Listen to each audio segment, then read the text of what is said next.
Bismillahirrahmanirrahim. Assalamualaikum warahmatullahi wabarakatuh. Perkenalkan, nama saya Mutia, NIM 11905100104 dari kelas KPI 4C. Untuk memenuhi tugas UTS mata kuliah hadis. Auzubillahiminasyaitonirrajim. Bismillahirrahmanirrahim. Alhamdulillahirrabbilalamin. Wassalatu wassalam asyrafil anbiya'i wal mursalin wa ala alihi wa sahbihi ajmain, amma ba'du. Pertama-tama marilah kita panjatkan puji syukur kehadirat Allah Subhanahu wa taala yang telah memberikan nikmat taufik serta hidayahnya sehingga kita bisa berkumpul di tempat yang mulia ini. Salawat serta salam tak lupa kita hancurkan kepada junjungan alam Nabi besar Muhammad SAW yang telah membawa kita dari zaman jahiliyah hingga zaman yang terang benderang seperti zaman ini. Baik, saya di sini akan menjelaskan sedikit tentang kepekaan terhadap lingkungan. Yang pertama itu adalah larangan melantarkan lahan. Jabir bin Abdullah radhiyallahu anhu berkata, dahulu ada beberapa orang memiliki beberapa tanah lebih, lalu mereka berkata, lebih baik kita sewakan dengan hasilnya sepertiga, seperempat, atau separuhnya. Tiba-tiba Nabi Muhammad SAW bersabda, siapa yang memiliki tanah hendaknya ditanami atau diberikan kepada kawannya. Jika tidak diberikan, tahan saja. Hadis riwayat Bukhari. Yang kedua ada hadis riwayat Abu Hurairah.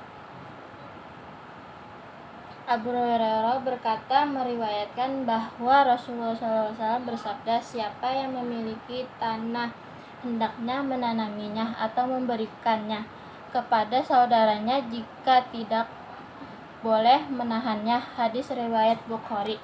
Dari hadis kedua ini mengandung pengertian bahwa jika seseorang yang memiliki lahan hendaknya memanfaatkannya dengan cara menanaminya. Apabila tidak boleh memanfaatkannya, maka akan lebih baik jika disewakannya kepada saudaranya atau orang lain yang lebih bisa memanfaatkan lahan tersebut. Tetapi jika orang tersebut tidak merelakan lahannya untuk dikerjakan oleh saudaranya ataupun orang lain, dan untuk tetap menelantarkannya, maka diperintahkan oleh Rasulullah SAW untuk menahan tanaman tersebut. Dengan kata lain, pihak lain dapat mengambil untuk kemudian dimanfaatkan.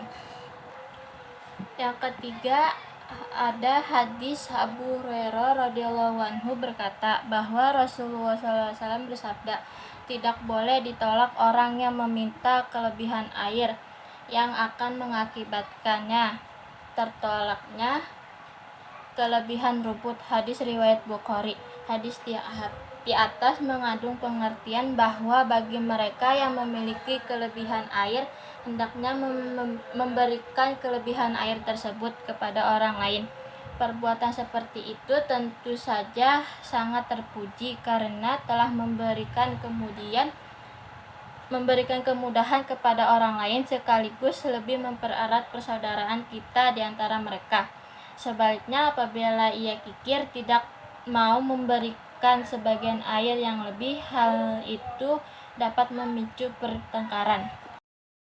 Yang B, ada pujian dalam menanam pohon untuk pelestarian lingkungan. Pengertian bercocok tanaman. Menanam pohon atau yang biasa disebut adalah bercocok tanam adalah kegiatan menanam tanaman yang dilakukan oleh manusia dalam rangka memperoleh memanfaatkan atau hasil dari tanaman tersebut. Islam merupakan agama yang sangat menganjurkan untuk memanfaatkan kekayaan alam tersebut. Bentuk anugerah yang Allah berikan, namun sebaliknya Islam tidak menganjurkan segala bentuk pelantaran yang mana apabila didayagunakan untuk menghasilkan pemanfaatan. Yang hadisnya sebagai berikut. Bismillahirrahmanirrahim.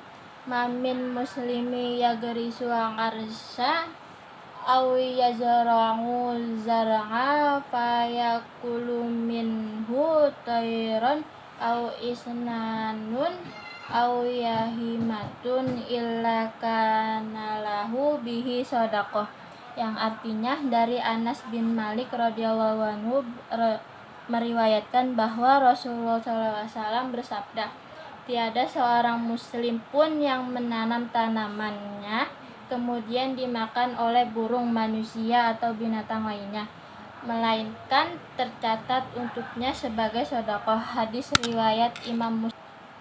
Yang kedua ada dari Jabir bin Abdullah radhiyallahu anhu berkata, dia bercerita bahwa Rasulullah SAW bersabda, Bismillahirrahmanirrahim, mamin muslimi yagrisu arsan illa kana ma ukilu minha lahu shadaqah wa ma yuriku minhu lahu shadaqah wa ma akalati tayra fahuwa lahu shadaqah wa la yarzahu ahadun illa kana lahu shadaqah.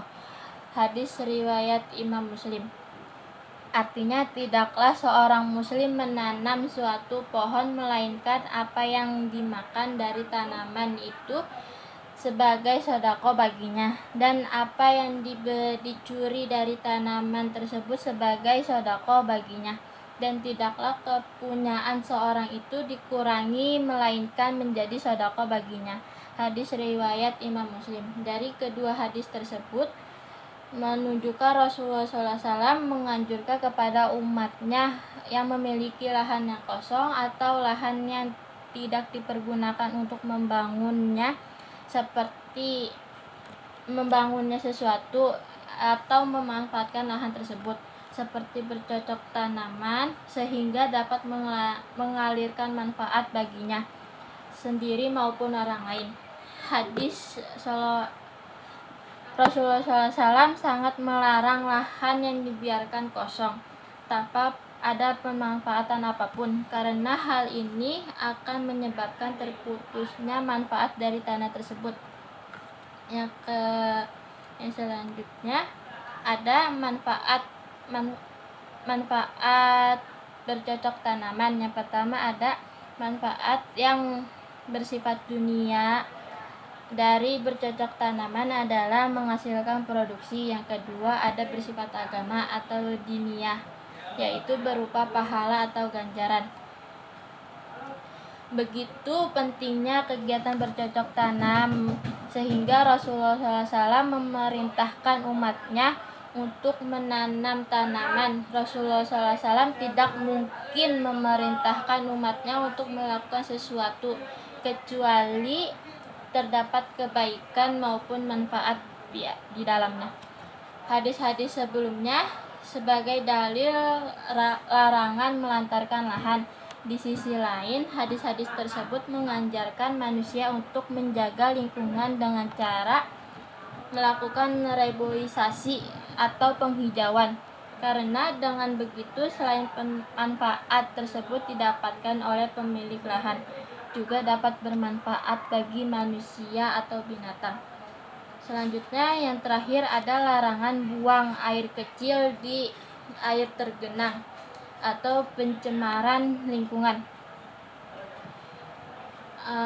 Hadisnya yaitu Bismillahirrahmanirrahim, an Abi Hurairah radhiyallahu anhu qala Rasulullah sallallahu alaihi wasallam la yabulu ahadukum fiyal ma'idami alladzi la yakhrizu summa yaghtasilu fi. Hadis riwayat Abu Hurairah radhiyallahu anhu meriwayatkan bahwa Rasulullah SAW bersabda, janganlah seseorang di antara kamu buang air kecil di air yang diam atau yang tidak mengalir, kemudian dia mandi dengan air tersebut. Hadis riwayat Al-Bukhari.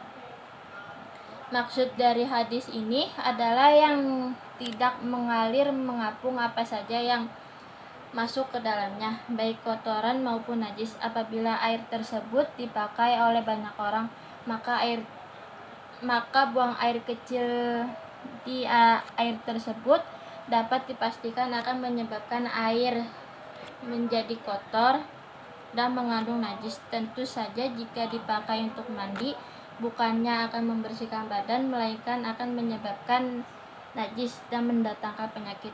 Maksudnya itu tidak boleh membuang air sembarangan, misalnya kayak ada air genangan air yang ada di situ, kita itu tidak boleh membuangnya di situ atau menjaga itu, maka air tersebut tidak menjadi suci, malah membuat najis. Baik, sekian dari penjelasan saya. Kurang lebihnya mohon maaf, karena kebenaran datangnya dari Allah Subhanahu wa Ta'ala, kesalahan datangnya dari diri saya sendiri. Wassalamualaikum warahmatullahi wabarakatuh.